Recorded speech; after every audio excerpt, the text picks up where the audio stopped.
Esta mañá botou a andar a tan demandada recuperación da praia da Carabuxeira. Despois de anos de queixas por parte dos veciños da zona, os traballos xa están en marcha coa meta de recuperar o areal perdido.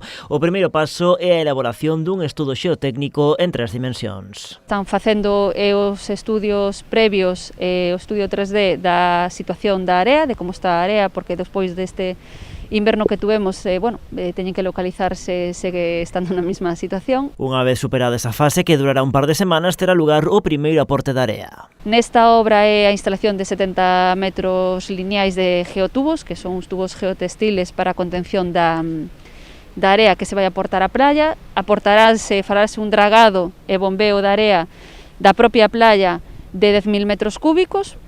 Isto é o punto de inicio da rexeneración da praia da Carabuxeira, xa que a obra definitiva supón a aportación de 15.000 metros cúbicos máis de area e a instalación duns diques definitivos. A actuación trátase de traer un barco, montaremos un barco aí afora que se vai ser o que está bombeando a arena para aquí para a terra, virá a través dunha tubería e facerá a propia descarga aquí. Aquí teremos unha máquina que vai a ser a que vai movendo o tubo a diferentes sitios para que non nos quede toda amontonada, senón ir esparcindo xa. Os traballos desta primeira fase inclúen un sistema pioneiro en Galicia. Poñeremos aí unha especie de dique con un geotextil que aquí en Galicia ou aquí en España está empezando a facer por primeira vez. Creo que aquí en Galicia é a primeira vez que se pon, que nunca se fixo esta actuación así.